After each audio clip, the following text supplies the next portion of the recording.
The broadcast is now starting. All attendees are in listen-only mode. Okay. And I have Platinum members, Dan Bosch from Chico, California, on the webinar with us. And we've got his sales team here, and we're all looking at this webinar, which is all about buyer conversion. So we're going to spend the next hour talking about how we can better convert buyer prospects to signed agreements, okay? So the first thing that we all want to know is that buying a home is a process, not an event. And prior to this webinar, we were discussing, Dan and I, this whole buying process, that sometimes salespeople want to blame the buyer when the buyer doesn't show up and say, hey, just find me a house so I can buy it today. So we all need to understand that it just doesn't work that way. Our marketing systems work because they generate a lot of leads. And that's exactly what we want as real estate professionals, is we want prospects. But we all want to understand that some prospects will show up and they just started today thinking about making a move, and other prospects show up where they're beyond thinking about making a move. They have to have a place to buy right away because of their personal situation. So my attitude is that we want them all. Our database should be fat and full of buyer prospects, because we have no idea where this timeline is. Our job is just to follow up, gauge their motivation and timing, and then turn them around using marketing and words into an appointment. And you'll find that if we understand that it is a process and not an event, then we'll get way better at the words that we use over the phone and face-to-face with these buyer prospects and moving them along the timeline that we want them to follow. Okay, so we know we have a way of attracting those prospects who are ready to make a move right now, what we call those ready-to-act guys, and we've got a way of identifying those prospects who will be ready to make a move in the near future. Okay, and the process really involves just the questions that we ask. Okay, but throughout this whole process, we have to make sure that all of the prospects, okay, have top-of-mind awareness of the unique and special ways that we help them. Okay, so in other words, you generate a prospect typically through, say, an unbranded or less branded means, or even a branded means like a sign call. And as soon as we generate that prospect and then go in our database, we have to brand the mess out of them.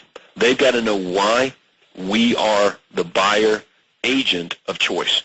Okay, so we're going to get into that more into that here in just a minute. So let's first of all focus on what it is we need when we want to be working with buyers. Okay, so this is kind of a guideline of the materials necessary. Okay, materials needed for buyer conversion. Number one is our buyer's agent manual. Okay, so you should have your buyer's agent manual. And if you don't, it's on the coaching website, GregParkerCoaching.com, under Outside Sales Agents Workshop. Okay, the second thing you need is your VIP buyer benefits presentation, which I believe should be on your laptop. That way you can use video and other systems to show value. Okay, and then you need to have your attachments. So let's focus on what the attachments should be real fast. You want to have your folder that has your paperwork in it to sign somebody to a buyer agreement. That's pretty obvious, right? But you also need your stuff to be able to demonstrate the value when getting face-to-face with the buyers. So if it were me and I was going on a buyer appointment, the things I'm going to have handy are going to be printouts of properties that match their general criteria that I took down over the phone. Okay, that's number one, because I want to use those to demonstrate to them what they will be getting via email. Okay, so printouts of properties that match what they're looking for, and I can leave them with them when we end our appointment. Another thing are MLS printouts and statistics of properties that we've sold recently. So I can say, look, here are 10 properties that we sold recently, and you can see the deals that we got for our buyers. Okay, the average sales price to list price ratio in our marketplace is 96.7%, and you can see all of these homes we averaged 93.7%. So we save our buyers on average X number of dollars more over and above that of the other real estate agents in the marketplace. Okay, so you've got to be able to demonstrate that sort of value here at this point. All right, and so those are some, I think, really good recommendations on things you need to take along on your appointments. Another thing are referral cards. Is that on every buyer appointment, when you're finishing up your paperwork with this prospect, you have to ask for referrals, okay? And then reward the prospect with something for giving you the referrals, like $50 off commission coupon or $50 off, toward their closing cost or whatever it is for every referral they give you. And highly recommend that you make sure that becomes part of your culture when communicating with these buyers on those face-to-face appointments. All right, so what do we need to know? First thing we need to know is all the scripts and dialogues from our agent manual. So you're going to want to go to the coaching site if you haven't done that and print that out, that agent manual, and it's got to be like, this is my guidebook. This is kind of my Bible for real estate here. I need to learn what's in here. And much of what you're going to see on your screen here for the next hour is part of that agent manual, okay? Next thing is the buyer profile USP, or the home hunter service offer. Okay, when you're talking to to buyer prospects over the telephone, you've got to be able to clearly, concisely articulate an irresistible offer. You've got to make an irresistible offer to them, and it's all about this buyer profile USP. So if you can't right now stand up and clearly articulate that, there's a problem. So I think we all want to be able to do that. We'll look at that here in just a minute, what that is. Okay, how to make compelling offers in closing, because that's what it's all about, is when you're on the phone with a buyer prospect and we figure out he's a buyer prospect, we've got to be able to close them on a face-to-face appointment, and that's only going to happen by making, like I said, irresistible offers, maybe with unique selling propositions and other things, and we'll discuss that. We need to know all the buyer benefits. In other words, what's in it for the buyer to do business with you over and above anybody else, any other options. Okay? And number 5 is that VIP buyer benefits presentation. You've got it, so we need to know it kind of backwards and forwards. Okay? And then, of course, in the end, how to overcome all of their objections. And their buyer's going to have them. So just like we wouldn't begin marketing and showing a seller's home without a signed listing agreement, I don't think we really shouldn't begin working for a buyer without a signed VIP buyer agreement. Now, that's not to say that you can't work with the buyer. Okay, so let me just ask you guys, why do you want to get a VIP buyer agreement signed? Well, in listening to the call that was on last week, you brought up, obviously everybody brought up the points of loyalty and all that stuff. That's great, but obviously the ultimate is you're trying to get paid, and hopefully get paid more by obviously articulating the benefits and having them sign that agreement. Yeah, I think that's right. That's exactly right. The only reason to get a VIP buyer agreement signed, in my opinion, and I guess that's one that counts, is for payment. But not just payment, more money. So that's it. The only reason to get a VIP buyer agreement signed is to make more money. Otherwise, you don't need it, because you guys sell houses to buyers without getting VIP buyer agreement signed. A buyer calls up, wants to go look at a home and buy it. You run over there, you show it, and you sell it.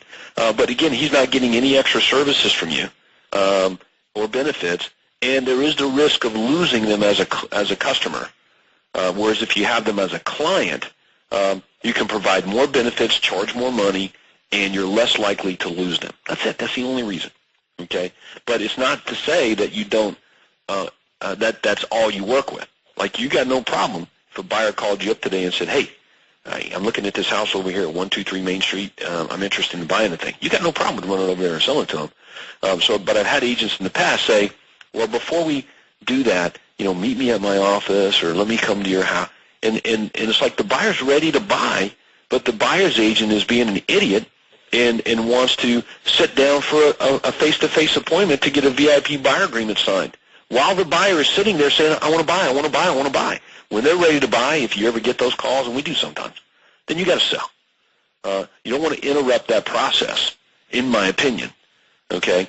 What we're talking about here with this whole VIP buyer system is when buyers call us on an ad or a list of homes or is referred over, anything other than them saying, "I want to buy this home right now." Okay, so that means that's the vast majority of our buyers. We're given the opportunity to convert them to a face-to-face appointment for this, for a VIP buyer relationship. So the reason buyers don't really want to sign a contract with the buyer's agent is, I think, because the agents just don't give them any reason to. They don't demonstrate meaningful benefits. So that means that we have to have a system in place that absolutely, on an ongoing, systematic way, demonstrates all those benefits. So we have to have them in place, and you do. So the first thing, in order to put a system together to demonstrate benefits to prospects, is we want to put ourselves in the buyer's shoes. So let's pretend there's a cash register between us and the buyer, and there is, right? So we want to put ourselves on the other side of the cash register and enter the conversation that's going on in the prospect's mind. Okay? So the question is, what is it that buyers really want in a buyer's agent? You know, what's going to compel them to pay attention to you as a buyer's agent? And it's not the fact that you have access to properties, because remember, they have access to homes as well. Okay? So here's from surveys and research and discovery what buyers want in a buyer's agent. The first thing is a full understanding of what they want. Okay? And the way you get that, obviously, is by asking. Up-to-date, thorough knowledge of homes on the market, superior negotiating skills, specialized knowledge on the best possible financing options available, okay, and a service program that makes it quick and easy for them to preview homes that they're interested in. All right, so let's back up to superior negotiating skills. All right, let me ask you guys, what do you think that means? I feel it means having market knowledge and being able to, write offers and present offers to listing agents that negotiate a better price for your buyer, and whatever that takes. Yeah. That's a pretty good definition. That's what most real estate agents say. But in my experience, it actually runs a little bit deeper. I think having superior negotiating skills means one simple thing, and that is to make sure the buyer gets the home they want to buy. And you experience this as a listing agent, Dan. You know that many times buyer's agents get in the way of the sale. They tell their buyer, hey, look, buyer, I know the seller's asking $200 here, but I think we can get it for $180, or I wouldn't pay more than $180. Stupid comments like that. Okay, which means that the buyer who was a few minutes ago or a few seconds ago sold on this home at $200. It was the best home for the money out of all the ones they've seen. The buyer's agent says something, and remember, words mean things, that absolutely turn that buyer around to be, you know what, I'm going to go with this agent. The agent just told me that I can get it for $180. So now when they make their offer for $180, and the seller says, I'm not selling it for less than $190, the deal never happens. So they would have bought it for $200 in 1 second, and on the next second, the buyer's agent totally muck up the whole thing. Okay, so superior negotiating skills are just that. Our job is to make sure the buyer doesn't miss out on the home that they want to buy. Okay, so when deciding whether to agree to work for a certain buyer, we want to ask 4 questions. And the questions are this: financially stable, interested in signing a buyer's agreement, realistic in their purchase expectations, and motivated to buy. Okay, now you can see from the eye, interested in signing a buyer's agreement does not necessarily mean they have signed it.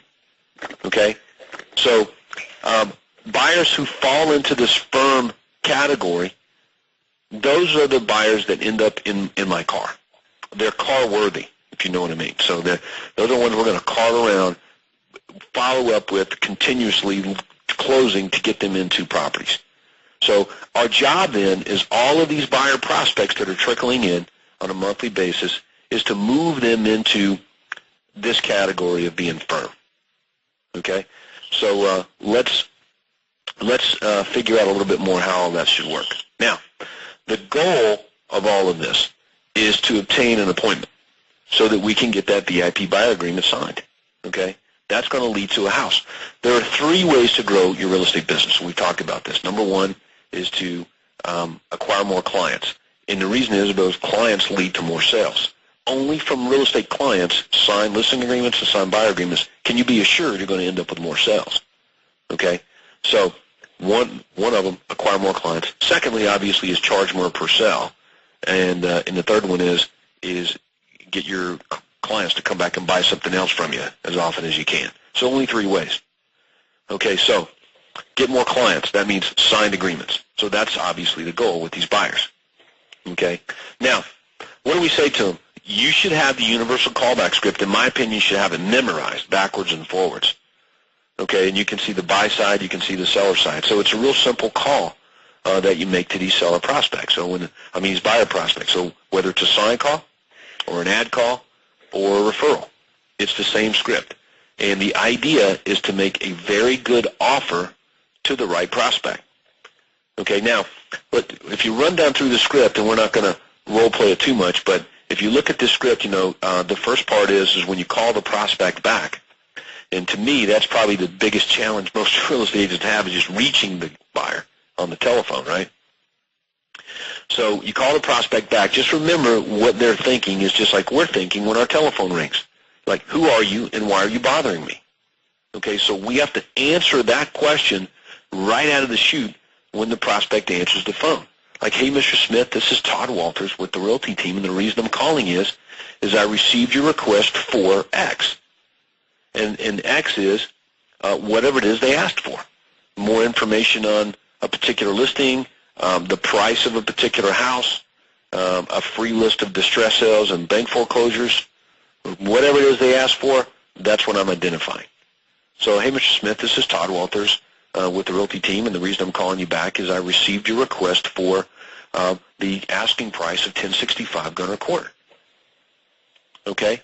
And you give that to them. All right, so you never really want to hold back on information that people really want. All right, so most of the prospects that you're generating are coming from your marketing, like ads on the internet and things like that, right, Dan? Mm-hmm. Okay. Yep. So we can just, looking at that, it's, Mr. Smith, this is Todd Walters, and the reason I'm calling is I received your request for a list of distress sales, and we've sent that information on over there to you. Is that okay? And, of course, the prospect's going to say, yeah, that's fine. Thank you. All the time, wheels are going on his head. Did I order something? Did my wife order something? It doesn't matter about all that. So we don't need to think. All we need to know is say who we are and why we're calling. Okay, and the key and the cool thing here is because we're responding to them and saying, you asked for something and we have sent it to you, that automatically allows the laws of the universe to kick in, like the law of reciprocity. And we have a free pass now to ask questions. The only issue would be is if we catch them at a bad time. So, Mr. Smith, Todd Walters, the reason I'm calling is I received your request for a free list of distress sales, bank foreclosures. I've sent that on over there to you. Is that okay? Yes. Hey, are you folks planning on making a move in the next 3 to 6 months? Okay, and that's our time frame that we're looking for. Not tomorrow. Are you looking to make a move tomorrow? Realistically, no. But 3 to 6 months is about the time frame of prospects looking to buy a house. Now, it may happen tomorrow. It may happen a year from now. But this gives us a really good idea of whether we're talking with a now prospect or somebody in the future. And for real estate agents to think that they're going to get a steady stream of prospects that are going to buy within the next 30 days is just unrealistic. We've all bought houses, and we know how long it took us to buy a house. It's just not an immediate thing. So the goal then is to fill up our pipeline with prospects that want to buy now and in the future. And this allows you to separate the now guys from the future guys. So anybody that answers yes to buying in the next 3 to 6 months, we don't have to ask them question number 4, right, that's on this thing, which says, if you were to make a move, when do you think that might be? Because they just answered the next 3 to 6 months. Right, so those questions are asked. Question number 3 and question number 4 on your script here. Those questions are only asked if you don't know the answers to them. For example, if a buyer requests a list of distress sales, bank foreclosures in Chico, California, where you guys live, I think it's probably pretty good that he's planning on staying in the area. So we don't need to ask them question number 3 and 4. We only ask those if they're wishy-washy. So that's it. So it works kind of like this. Hey, are you planning on making a move in the next 3 to 6 months? Yes. Okay. Are you currently renting, or do you own the home that you're in right now? We're renting. Do you have an agent to help you with a move, looking for a home, finding one when you get ready? All right, and that's it. And then that allows you to know what to do next. Tell the guy, see you later, good luck in your search, or make the appropriate offer, which is home hunter service or sell first offer. That's it. So you got to have the home hunter service offer really clearly nailed down. And here's kind of the psychology behind that whole thing. It's priority access to proprietary information. Okay, that's what everybody needs to have. Priority access to proprietary information. If you can deliver on that, then you're going to be able to get these buyers. Priority access means probably the same access that you have as a real estate agent to homes. So it could be like, hey, would you be interested, buyer, in getting pictures and descriptions of all the homes that match your home buying criteria as often as they hit the marketplaces? In other words, you'd be just like the real estate agent. When a home comes up for sale, you will know about it, but only the ones that match your criteria. Same access that realtors have to homes. Would that interest you? Okay, priority access. Proprietary information, only homes that match your home buying criteria, including bank foreclosures, for sale by owners, corporate-owned homes, even properties that aren't for sale with real estate companies, off-market homes, like listings that have expired or been canceled, or bank properties before they hit the market. So that's information that they can't get on their own, or it's difficult to obtain on their own or from somewhere else. So if you want to attract buyers or get them to say yes to what it is you have, it's all about priority access to proprietary information. And that's it. So once we articulate that, does this sound like something that would interest you? Would this be helpful? They'll say yes. And then when they say yes, you close for the face-to-face appointment. So, okay, great. Are you folks available, say, Saturday or Sunday for about an hour? I'll pop by, 20 minutes, take down your exact home buying criteria and get that system set up for you. And the buyer's either going to say, and you guys know what he says, he either says, yeah, that works, or let's do another time, or he has an objection. Okay, so their common objections are, well, why you got me on the phone right now? Why don't I just tell you what I'm looking for? Or can't you just send me the listings? Or let me check with my wife or spouse on the time and I'll call you back. Right? Those are the most common objections, would you guys say? Yeah. Okay, well, those are the same thing that I would say is like, why do we need to get together? So you've got to make your response really, really good. But let's think about why it's better for the buyer if you get face-to-face. We already know why it's better for us, right? But why is it better for the buyer to get face-to-face to do this? Because let's face it, can't we take down their home buying criteria over the telephone? Yeah. And send them listings? Sure. Okay. So why do we want to get face-to-face? Now, we know why we want to, but what's in it for the buyer to get face-to-face? What do you think? I mean, you've got to communicate that you have something to offer them. But that's for us. That's the benefit for us. We want to do this. What's the benefit for the buyer, though? I mean, think. What's in it for them? Time. What's that? I think it would save them some time to come in and meet with us and get organized before we just start sending them everything on the MLS. Yeah, you're definitely on the right path with where you're thinking here, and that's what you have to clearly articulate when you're met with an objection. Is what's in it for them? What's the benefit for them? And to me, it's as simple as, look, I can definitely take down your general home buying criteria over the telephone, but rather than me take down your general home buying criteria over the phone and send you properties, possibly hundreds of listings that may or may not be exactly what you're looking for. If we get together face-to-face, we'll be able to specifically take down your home buying criteria because I have a list. There's over 100 individual features that you can search by. Right? So you're going to be a lot less likely to miss out on the perfect home, which means that you're going to be able to beat out all the other buyers to the best homes because you're finding about them first and get the best deal. And you're in control of the search process and not me.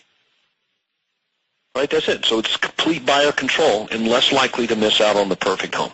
So those are big benefits for the buyer. And, of course, the other one is the time aspect, and you mentioned that. So that's really good.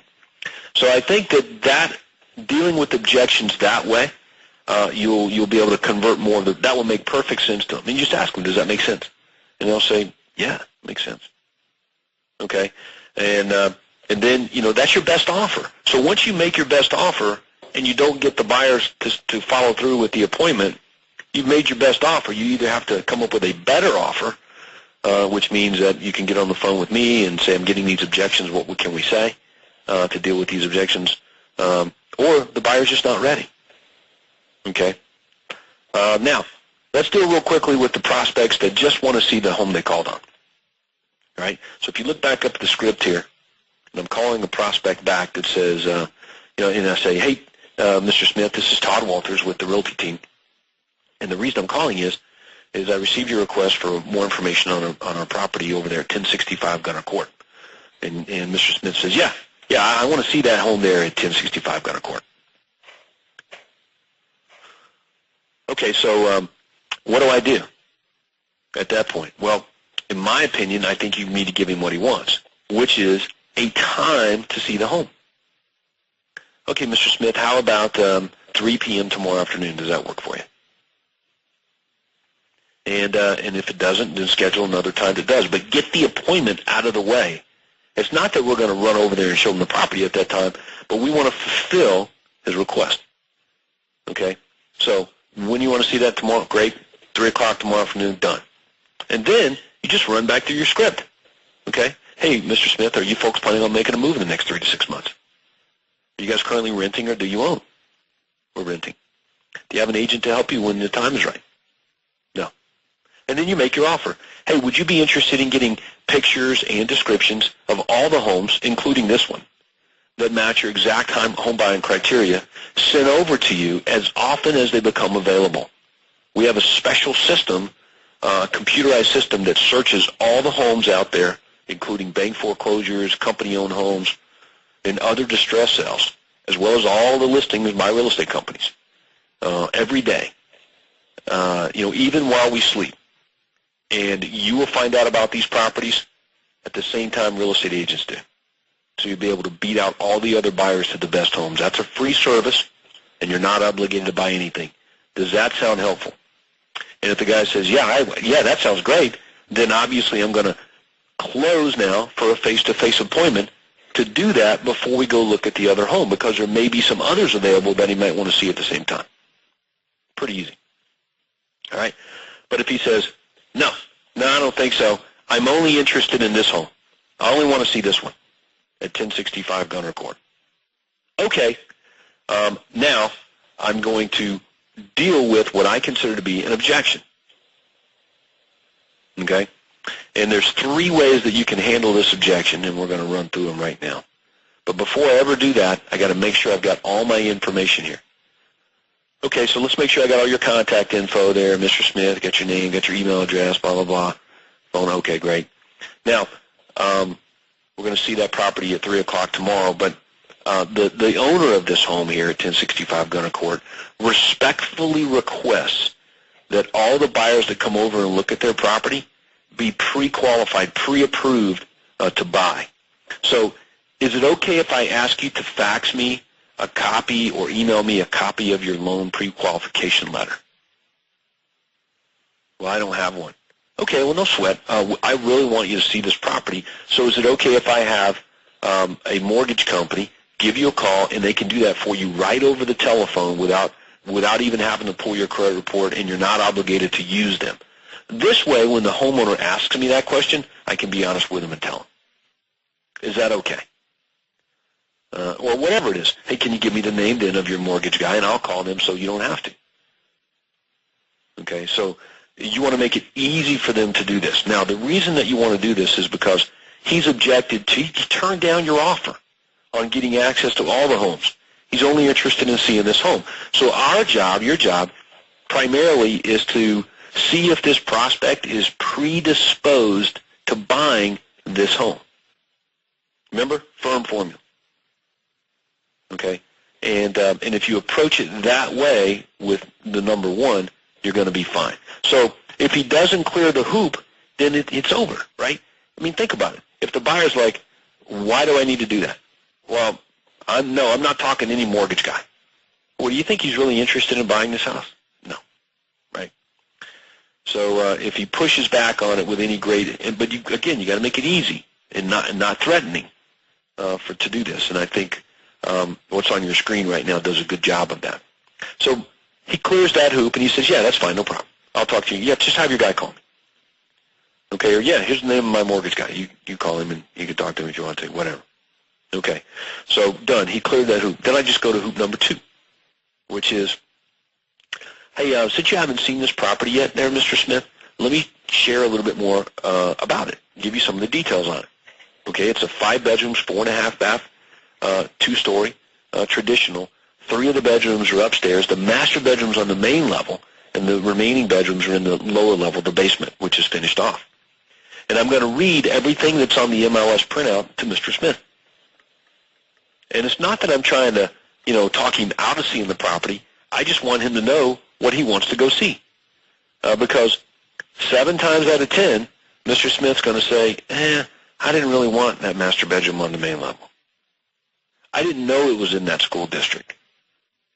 That's really much older than the type of home that I was really looking for. Okay? So that's very useful information. So you're saving him time, you're saving the seller time, and obviously you're saving your time. So at any time, though, the prospect says, well, I didn't really want a master bedroom on the main level, you could say, would you be interested in getting pictures and descriptions of all the homes that have the master bedrooms upstairs in Chico? They can be emailed over to you as often as they hit the marketplace, including distress sales and bank foreclosures that have master bedrooms.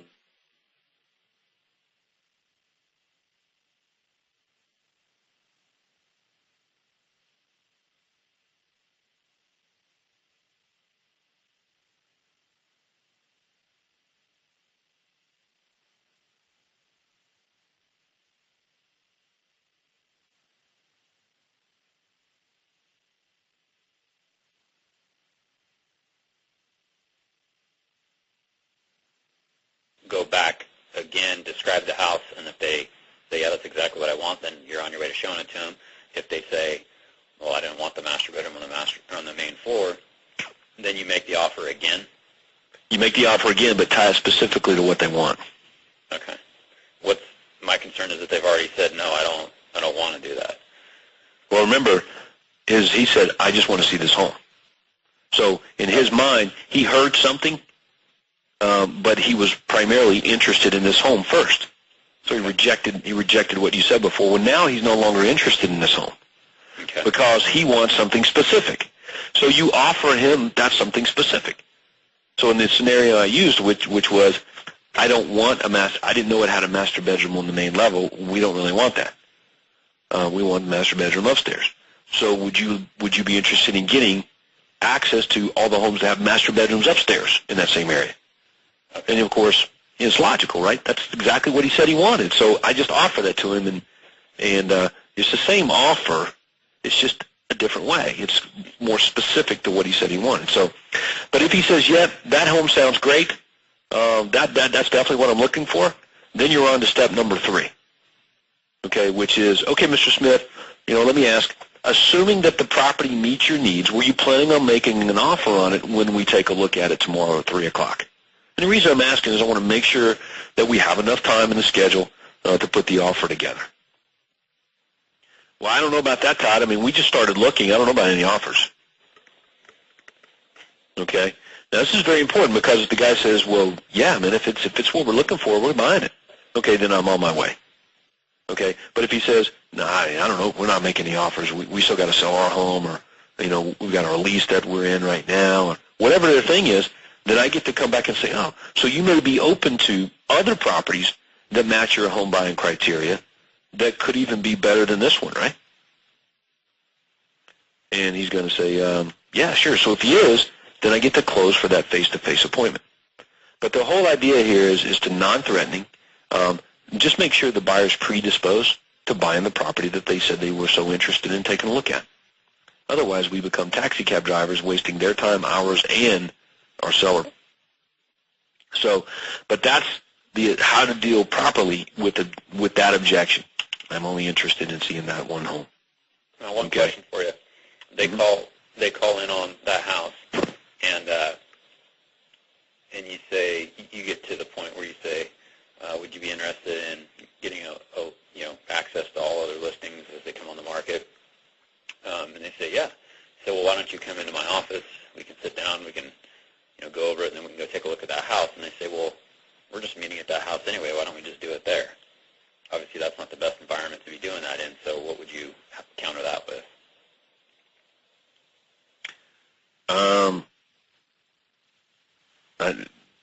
Let's back up. I mean, ask me your question again because it didn't make sense to me.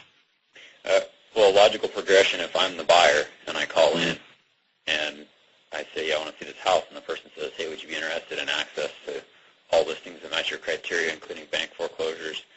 Yeah, great. Well, then why don't you come in and we can sit down and before we go take a look at the property, my logical response is, well, I'm going to be meeting you at the property. Why don't we just do it there? I can tell you what I'm looking for. Well, I've got two reasons. Number one, at our office is we have our computer system. That's where all the properties are on there. So we'll be able to look at them together, plug in your home buying criteria, get that set up, and it'll probably spit out some properties that you might want to go see as well. That might even be better than that one. Okay. Is that okay? Yeah. All right. So that's why, obviously. All right. So, but let's assume that the buyer, that we dealt with that. He said we made our offer. Hey, would you be interested in getting pictures, descriptions of all the homes that match exactly what you're looking for? Not just from all the real estate companies out there, but even banks and for sale by owners. They can be emailed over to you, boom, as soon as they become available, and you'll be able to beat out all the other buyers to the best homes. You have access to the properties just like real estate agents have. That's a free service. You're not obligated to buy. Does that sound helpful? You know what? That sounds really good, Todd. I like that. Okay, great. Are you available Saturday or Sunday, say afternoon sometime, where we can get together for about 30 minutes and take down your exact home buying criteria and get that system set up for you? Yeah, Saturday at 3 o'clock. Okay, fantastic. Okay. While I've got you on the phone, and so that we can do the best possible job for you, can I ask you a few questions? And the guy's going to say, yep. Okay, so now I'm asking him my qualifying questions. Now, when we say qualifying, we're talking about appointment qualifying, not financially qualifying. Qualifying a buyer financially is a job of a buyer's agent. I'm not his buyer's agent. So I'm not getting a buyer pre-qualified financially unless I'm going to get something out of it. Okay?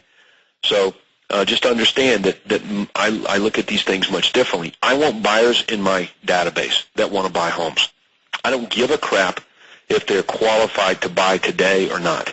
And here's why. We can't change equity in a home, but we can dang sure change a buyer's credit score and how much money they need. And in fact, you don't even need any money to buy a home, with tax credits and all these other things. So that's why we want buyers in our system. And if I try to pre-qualify the buyer first, a couple of things may happen. Number one, nothing. No appointment ever takes place. He never enters my database. We have no relationship. And you know what? If I do get him qualified prior to ever getting a buyer agreement signed, then I'd help that he's qualified. He can go buy his own house. He doesn't need me. So financially being qualified is not a prerequisite for getting together in my office or at his home face-to-face to talk about buying a house. But it is if he wants to go look at and buy a home, right? And we just dealt with that on the call a little bit ago. Okay. So pretty good stuff. So this is your buyer qualifying form that starts your file. So that I can do the best possible job for you. Can I ask you a few questions? Great. If I don't know whether he's renting or owning or not, then I need to find out. Okay, but I typically have already asked that question if I'm following the script, and now it just becomes a case of offering him a CMA, market evaluation on his present home if he owns, while we're getting together. Okay? In that case, your appointment may change from your office to their house. And now you've got a buyer appointment and a seller appointment, right? What area do you really want to be in? Is the style real critical for you? How many bedrooms do you really need? Have you guys determined what price range? And what else is important for you in your next home? Have you spoken to any mortgage companies yet? No. Well, would you be interested in a free rate quote, payment quote on your next home from a lender? No obligation to make a loan application with them or anything like that. And the guy will probably say, yeah. And of course, I'll send that email over to our mortgage guy so we can call him. But it's not the buyer's job to call the mortgage guy. If you could wave the magic wand when you want to be in your next home. Okay, well, are you buying your next home yourself or, with someone else? Yeah, my wife and I. Okay, well, will she be available when we get together Saturday at 3 as well? And if not, we want to try to reschedule so we can get both of them there. Make sure you've got all their contact information, especially email address. And then remind them before hanging up the phone of why we're getting together. Okay? And that's to reiterate the unique selling proposition. Now, appointment cancellations, do you guys have many of those? Oh, yeah. All right, well, let's discuss avoiding or preventing appointment cancellations and some things we can do. And it's just a matter of putting a system in place really to do that. Number one is just what we talked about. Before hanging up the phone with the prospect, we want to reiterate the unique selling proposition of what they said yes to in the beginning, which is, okay, great, I'm looking forward to seeing you at 3 o'clock there on Saturday, Mr. Buyer. Now, again, when we get together, this is what we're going to do. We're going to go over your home buying criteria. I'm going to put it down on a special form that we have. There's over 100 individual features that you can search by. So you're going to be in complete control of this process. And set that up, and you're going to get, every day, all of the properties from all the other real estate companies out there and from banks and for sale by owners. You're going to get those properties sent over to you automatically. They're going to show up on your computer. Okay, so you're going to have access to the homes just like I do. It'll almost be like being a real estate agent. Okay? Great. I'll see you Saturday at 3 o'clock. So that's huge. That's the last thing you want them to remember in their head when they hang up the phone. All right? Second thing is that you really want to try to avoid scheduling buyer appointments more than 48 hours out. If you have to schedule 3-4 days or a week out, you're going to run into issues with them showing up. So you've got to go back and resell them on coming in. All right. A third biggie is don't force them to come to your office. Go see them at their house. Okay. So if you're running into a lot of cancellations that way, then change your venue. And that might have an impact. Number 4 is between booking the appointment and the actual appointment taking place, you need to send them an email that thanks them for their time and reiterates why you're getting together, which is the USP offer, and how they can reach you if there's an issue. That's it. Okay? If the appointment's really far away, then you're going to have to call them again. So you should have an appointment plan put together that automatically tells you to do these things. All right, now, Plan B buyers. This is important because I think buyer acquisition, putting buyers in your database, so you always got a lot of people you can choose from, since buying a home is a process, not necessarily an event, is really important. So we want to have a Plan B in place. Okay, so Plan B is for buyers who fall into these categories, like they cancel and they can't reconnect with you. You just can't get back in touch with them. But buyers who push back when you're trying to close for an appointment, they said yes to your offer, but now you're closing for an appointment and it's just not working out to get that appointment nailed down. Buyers who are out of town, you can't even meet with them right now. Or buyers who have some sort of other baggage, financing issues, house to sell, or whatever. Those are really the Plan B category of buyers. So what you want to do for those guys is this.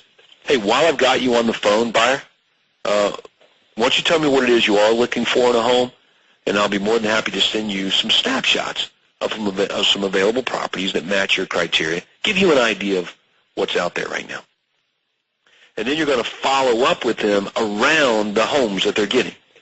Okay, so this is a little bit of a twist on what a lot of Platinum members were accustomed to doing, but this is the one thing that allowed people to add 33%, 66% more business just by putting a Plan B together.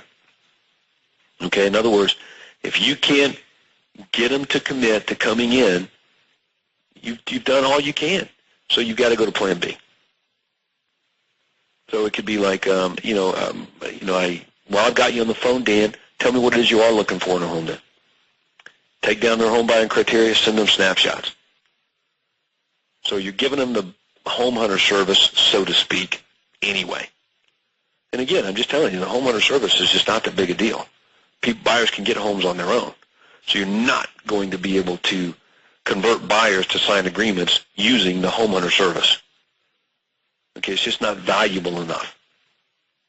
All right, and we'll get into that here in just a minute on the benefits of what will convert them.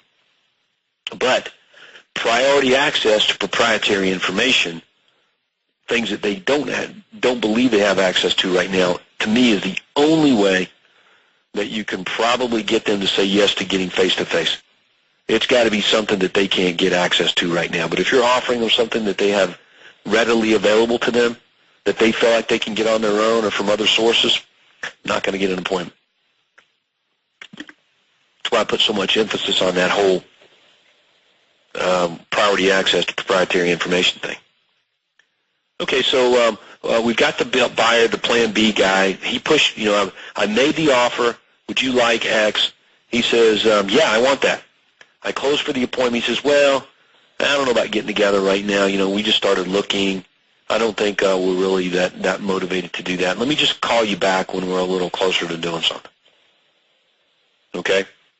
This is where most agents fall apart. So I can say, well, you know what? Hey, I've got you on the phone before we hang up. Why don't you just tell me what it is you are looking for in a home then, Mr. Smith? And I'll be more than happy to send you some snapshots of some available properties just to give you an idea of what's out there since you just started looking. Is that okay? And he's like, yeah, sure. So he gives me his general criteria over the phone. I put him in my little system, and I send him some pictures and descriptions of homes. And then, of course, I've scheduled myself an activity to follow back up with Mr. Smith. So I call him back up. Hey, Mr. Smith, this is Todd Walters, and the reason I'm calling is to check in with you guys, see if you bought a home yet. And that's really all I'm interested in, right? Has he bought or has he not bought? And if he says, no, we haven't bought, well, great. Hey, would you be interested in getting pictures and descriptions of all the homes that match exactly what you're looking for, including these off-market properties like bank-owned homes and for sale by owners and other distress sales? They can be emailed over to you as often as they hit the marketplace, because we've got this cool little system here that searches out those homes daily and sends them to buyers that are interested. Do you think that would be helpful? So I just redo the offer, redo the script, just go back through it. And the reason is because he doesn't remember our previous conversation. He remembers a conversation, but he doesn't remember the details, so you're basically starting all over every time you follow back up. But the entry into that script is just that. Follow back up, see if you guys have bought a home yet. Okay? So you guys got that? Mm-hmm. So now you've got your Plan A guys that you're going to meet with, and you've got your Plan B guys that you're following back up with. The only difference is that now when you're calling the Plan B guys up, they're getting something from you, which is houses. That's what they want, okay? Our houses. That's what they're looking for. So you get the leverage off of those, and they begin to associate you as the guy with the houses. Instead of just somebody who's calling them up and they got nothing from you, except maybe sales letters and sales emails. Buyers want houses. They need to associate you as the guy with the homes. All right. Now, the buyer appointment. In order to get, when we get to the buyer's house or when they come to our office, in order to really get something from them, reciprocity, we want to give them something of value first. Okay? So since buyers want houses and not necessarily a real estate agent, we got to give them that. So discuss with the buyer right out of the chute their home buying criteria first. And I think you want to take it down using an MLS data entry form.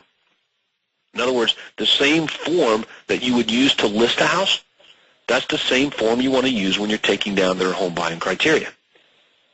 Lots of little boxes you can check off. Okay? And then once you get that out of the way and you're using some pictures and descriptions of properties that you printed out that match your general criteria that you took down over the phone as leverage of saying this is kind of what you're going to get, this is what they look like, here's a few homes that match your general criteria. But since we're going through specifics now you're in control, you're picking the home that you want, that's exactly what you're going to get. Okay, and the buyer's like, great, this is awesome. All right? Now you want to focus directly on their needs as the basis of your discussion going forward. Hey, look, so that we can do the best possible job for you when we get together, as we move forward in providing you with the information, buyer. Tell me what's most important to you in the whole home buying process. And you want to get 3 things from the buyer here. What do you feel like has to happen in order to feel that you've achieved what's important to you? So find out what those things are and what they're giving you that is their hot buttons. Okay? That's their hot buttons, and that's what you're going to use to close them when you get into your buyer benefits presentation. So if you want to shorten your presentations up to make this really easy, that's it. Start there. What's important to you in the home buying process? Well, we really got to feel like we're getting a good deal. The last home we bought from a real estate agent, it was a train wreck. We overpaid. He said we were getting a good deal. We took him at his word. You know what? We got to know we're getting a good value when we go to buy next home. That's why we're a little skeptical of real estate agents. All right, well, what has to happen then for you to feel like you've really achieved getting a good deal? All right, and they will tell you exactly what's on their mind and what they want, and that's where your focus is. All right? So as you take down 3 things there, you think and say, okay, well, listen, I really appreciate you providing me with that information. That will help us do a really good job in providing you with what it is that you want and getting you the right information to help you in your present situation. All right, and then you're free to move forward with your buyer benefits presentation. But there's a few things that you want to have as your psychologically have going on for you to do a good job on this. So the first one is you want to have a houses in waiting paradigm. In other words, you're the guy with the houses. You're the guy with the access to all the homes. Okay? The buyer needs to look at you as a doorway to a good deal, to something they can't get on their own. Okay? If they don't see you as that, you know what? I'm just telling you, it's just going to be very difficult for you to get anything signed. Okay? So it's not about access to homes. It's about access to properties that they can't get on their own. That's very, very important. Okay? Fast and easy priority access to that stuff as well. And, of course, reversing the risk of doing business or getting into a relationship with somebody they don't know. Risk reversal, like a buyback guarantee, home warranties, the ability to fire you, okay, and possibly even guaranteeing them a cash savings. So we're not going to go through the buyer benefits presentation, right, because you guys already have that and know what it looks like, okay? But I would think that you obviously want to have your laptop up ready to go so when you get into it, you can describe it to them this way. Okay, well, look, thanks for sharing that information with me on what's important to you in the home buying process. That will help us do a good job for you, providing you with the right information to help you in your present situation there, Mr. Buyer. Hey, look, there are 2 types of primary relationships that exist between real estate agents and buyers. Okay, and I wasn't sure if you were aware of those or not. But the first one is seller agency, all right, and the next one's buyer agency. Seller agency is where the real estate agent represents the home seller, the guy selling the house, and they owe them fiduciary duties. In other words, their job's to make sure that they're getting everything that they want at the expense of the buyer. Okay? They just have to be fair to the buyer. And then there's buyer agency. That's where the real estate agent represents the buyer and owes them fiduciary duties, okay, to get the buyer the best home at the best price with the least amount of hassle and just be fair to the seller. So there are huge benefits in having a buyer's agent work with you and represent you, Okay? Like you probably already know that all real estate agents can provide these services: arrange property showings, assist with financing, provide property data, explain forms and agreements, and monitor closing details, right? But you may not know that only an agent actually working for and representing the buyer can do all of these activities. See, agents representing seller can't do that because their job is to protect the seller, get them the best deal, right? So buyer's agents protect the buyer's interest at all times, disclose matters and defects in the property that, that the buyer would obviously want to know. Prepare property value studies so that the buyer knows if they're getting a good deal or not. And represent the buyer only.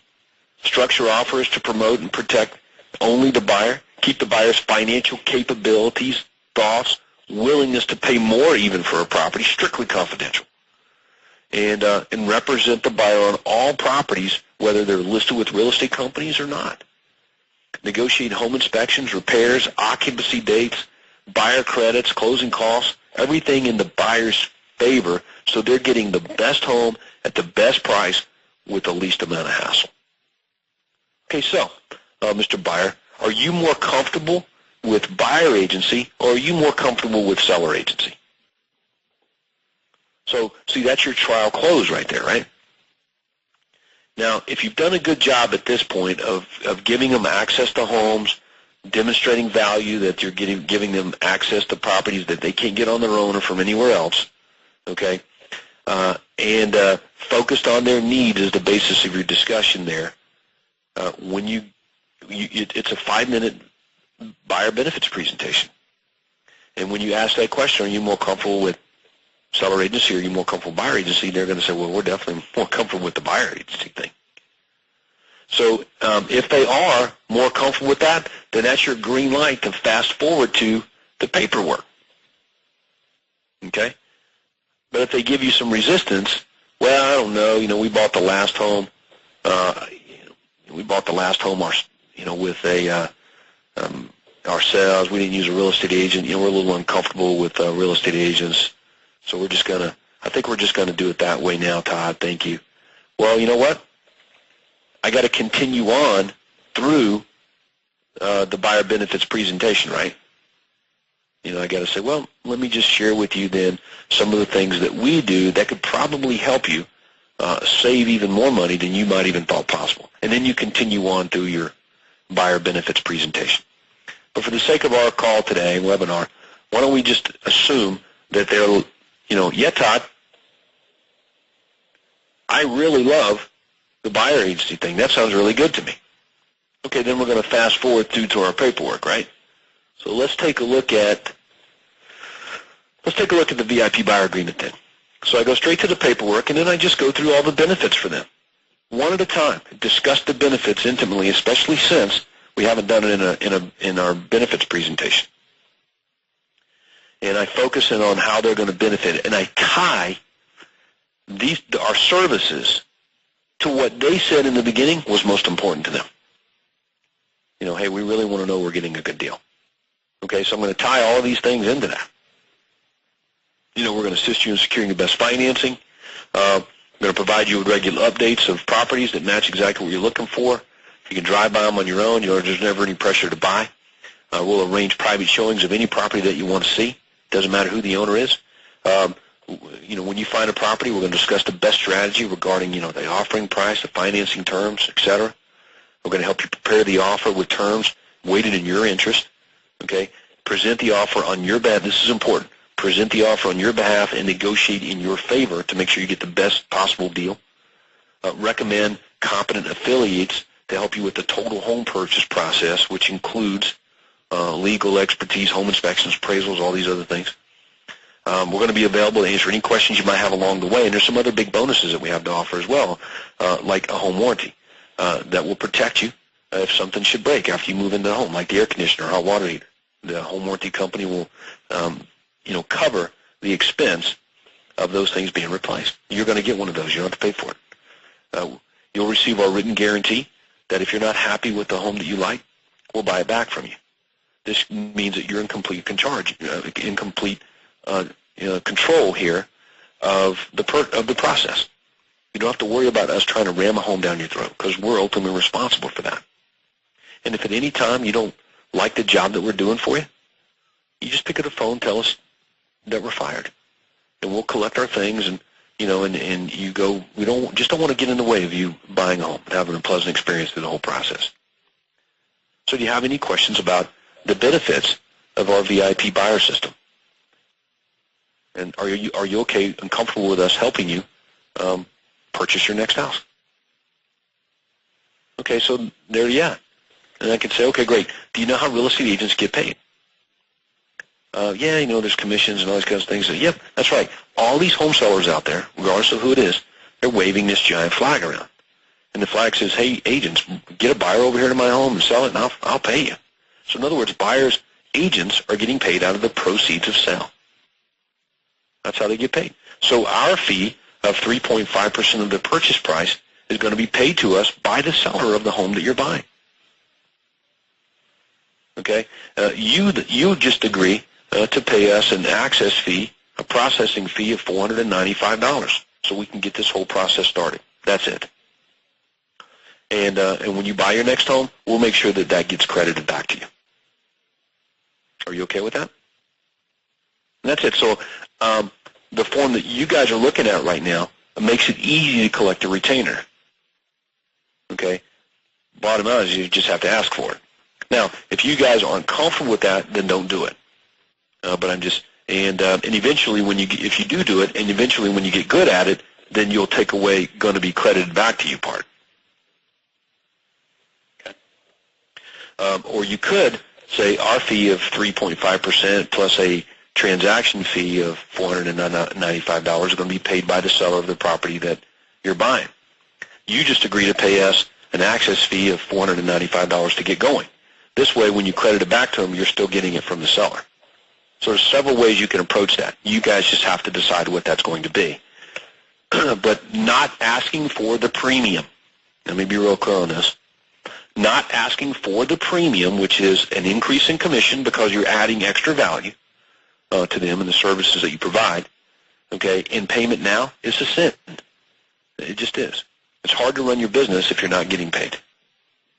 All right, and buyers will pay you and allow you to collect the fee if they're benefiting.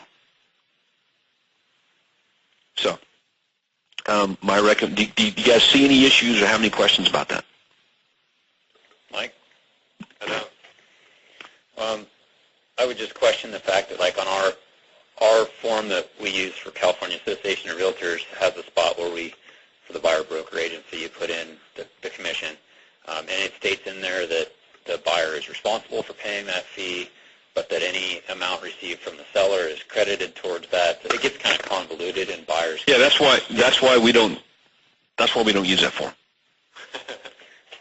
Okay. All right, now I don't know if your broker says you have to use that form, but you can have a contract on a paper napkin. Yeah. So you can use whatever form you want to. This form that you're looking at right now, which is available to you on the coaching site, in my opinion, is a better form to use than that Board of Realtor form that I wouldn't sign. Like you guys wouldn't sign that if you were buying a house, would you? It'd be a yeah, so why sign that form? So pull out a form that says, look, this is everything you get, and it does the same thing. So let's suppose that this happens, right? You sign the buyer to a VIP buyer agreement. 6 weeks later, you get a call from them saying, hey, look, we bought a home this weekend. Thank you. See ya. What are you going to do? Mm-hmm. You're not going to do anything, right? I mean, they bought a home without you. I don't know why they did. I would do an exit interview to find out, but my guess is most of the time it's because they weren't valued. They didn't see any value in making sure we were included. And I'll be honest with you, it's not their job to include us. Just because you get an agreement signed by a buyer doesn't guarantee you anything. What you want to do is promise your services to the buyer.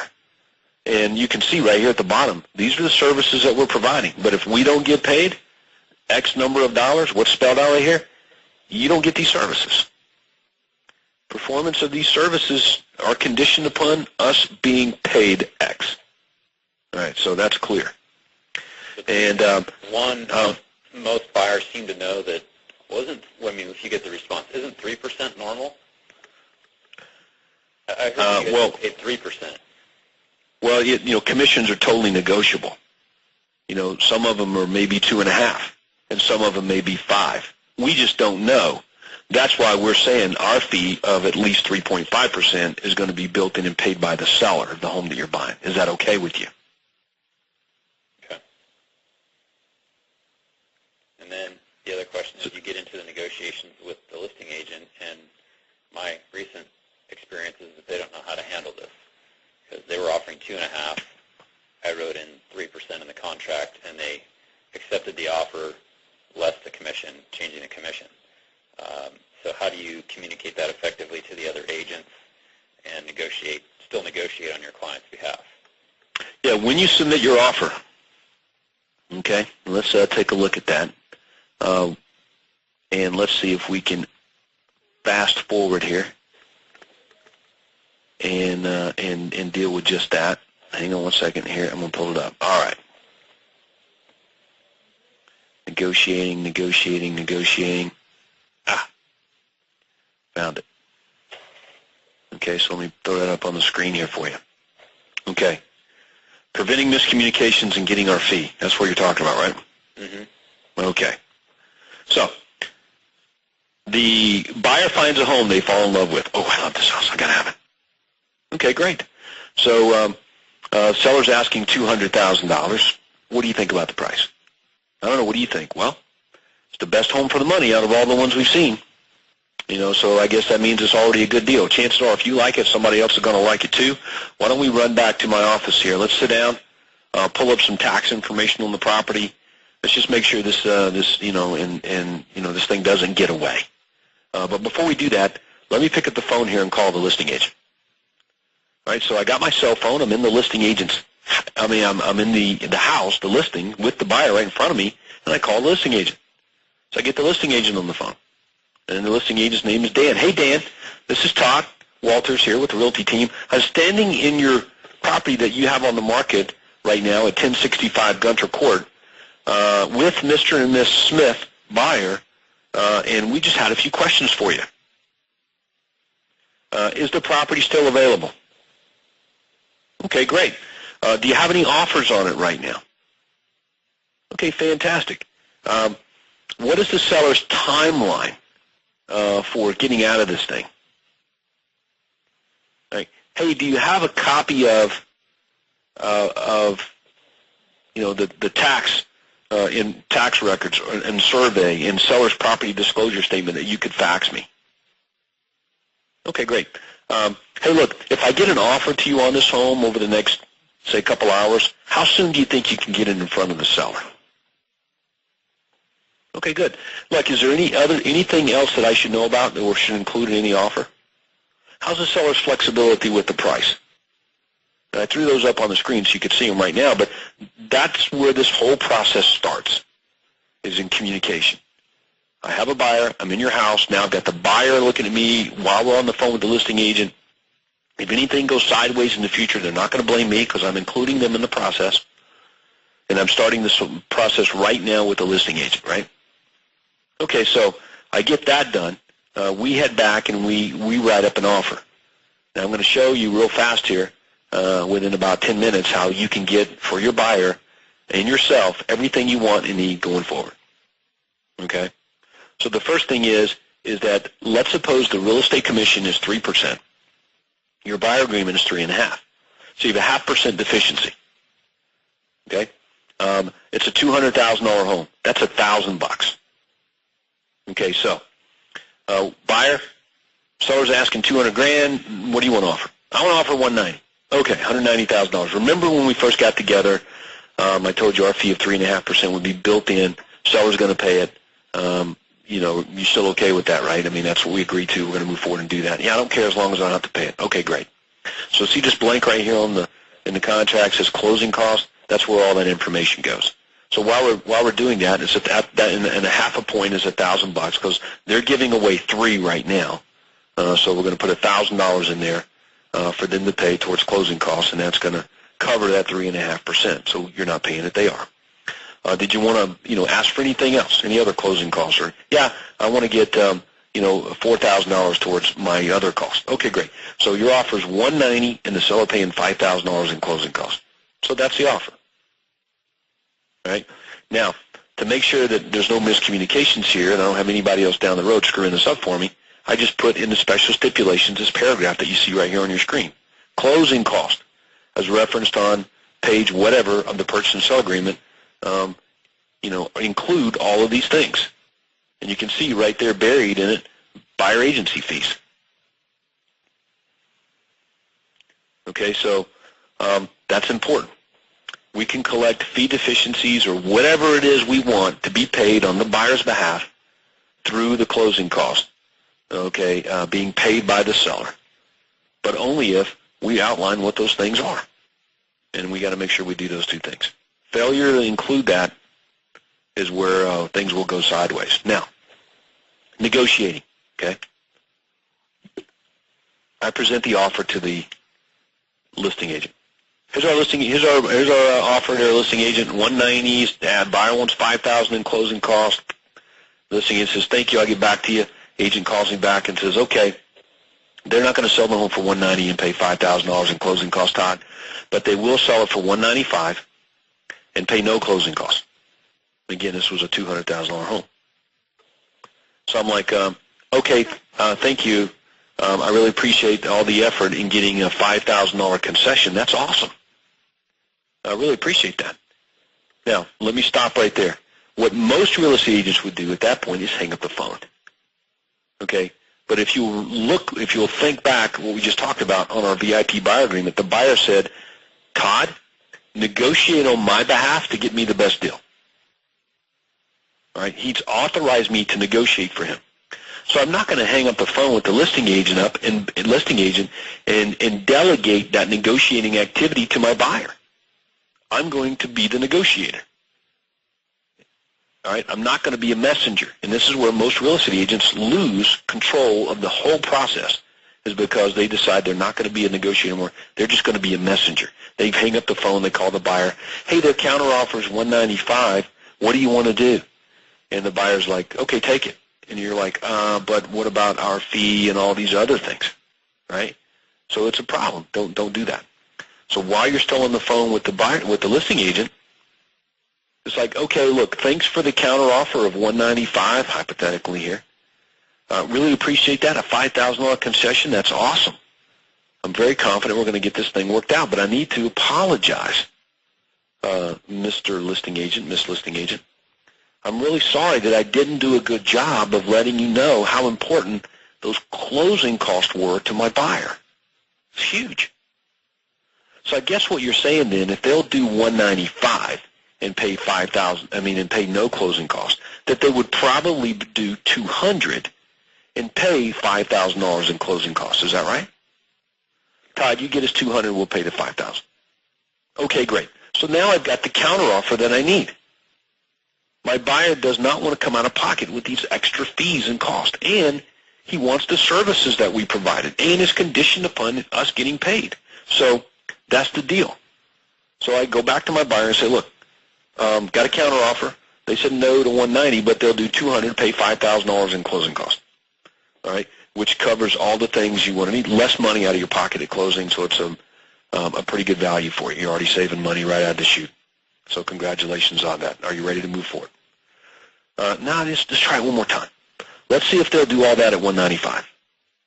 Okay, so I call the listing agent back up, send them a new offer or whatever. "Hey, look, I appreciate your effort there, listing agent, but the $200, $5,000 in concessions there towards these closing costs and things, that's pretty good, but the buyer's just not interested in that. I'm sorry. But he will do $195, provided the seller covers those $5,000 in closing costs there." Listing agent's like, "Okay, I'll get back to you." Listing agent calls back and says, "All right, Todd, seller will do $195, no problem, but they're only going to pay $2,500 in closing costs." All right, so what do we do? Well, we do the same thing again. "Well, Miss Listing Agent, that's awesome. That's like a $7,500 concession. Obviously the seller's interested in selling their home, and you're working hard, and I really appreciate it. Okay, but I need to apologize again. And whatever, I'm just not doing a good job of letting you know how important these closing costs are. It's a make it or break it deal. So I guess what you're saying is that if they're at 195, they'll do 2,500 at 197.5. Obviously, they'll do a $5,000, right? And the listing agent says, yeah, you give us 197.5, we'll do $5,000 in closing costs, the same thing, whatever. Okay, great. So I call my buyer back, and so that's how you get whatever it is you want for your buyer, and for you, and for the seller, because it's got to be a win-win transaction. There's not going to be one. Okay, and you're good to go. Now, a couple of issues here with that is that in our contracts in Georgia, see the commission is not outlined in the purchase and sell agreement. You with me? Yeah, it's not in ours anymore either. It's okay. Here's as for the MLS. Yeah, look on your screen. So in our purchase and sell agreement, it just gives a paragraph that says, hey, there may be some commissions associated with that. There's an outside agreement, blah, blah, blah. The brokers have worked it out among themselves. They're getting paid whatever. So when the contract is done, and remember now, we got that paragraph in there for the closing cost, what it can go for. So we send over to the closing attorney or the title company, whoever's handling the closing, what to do with the money. The MLS is, if the MLS had 3% in it, then that's what goes in the little blank here. We get 3%. And down in the special stipulations here is where we say, hey, the buyer requests that $1,000 in this circumstance here that we were talking about hypothetically, $1,000 of the closing cost being paid by the seller be paid to us at closing as per our buyer agreement that's attached here to. And the closing attorney, title company, is like, okay. And if the other agent calls back up and says, what's this? They can say, well, the buyer owes us $1,000. He just elected to roll that into his closing cost that the seller's paying. And the reason he owes us the money is because he elected to take on, he wanted some additional services. And one of them is an insurance policy that says if he's not happy with the home, we're going to buy it back. So that obviously keeps you from getting sued if they're not happy with the house after they buy it. Are you okay with that, listing agent? And always they say, yeah, man, that's pretty cool. So that's it. Okay. So the listing agent just doesn't want to be showed up. They don't want to know that, hey, you're taking money. You're getting money. It's not fair. Well, it's not fair because they don't know what we're doing on our end. So don't argue with them. Just tell them. So look, the buyer's wanted some extra services, and that's why there's more money for us. And the extra services are this. Number one's an insurance policy, the buyback guarantee. And here's why that benefits you. Okay, and you know what? It's just a non-issue now. Okay. Now,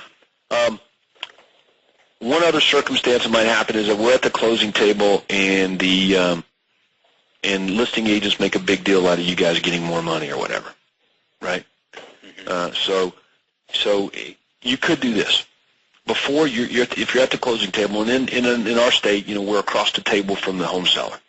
So before anything said, we sit down. Before anybody says, the closing attorney or title guy starts to talk, I say, "Oh, excuse me, 1 second before we get going," and I turn around and look at my buyer, and I pull out of my folder, and I give them the brochure certificate for the buyback guarantee. Oh, buyer, before we get going here, here is your certificate for your satisfaction guarantee that if you're not happy with this home now, within the next 24 months, and I look up and glance around the table at the seller and the agent and the closing attorney, and look back down and think, if you're not happy with this home in the next 24 months, we will buy it back from you.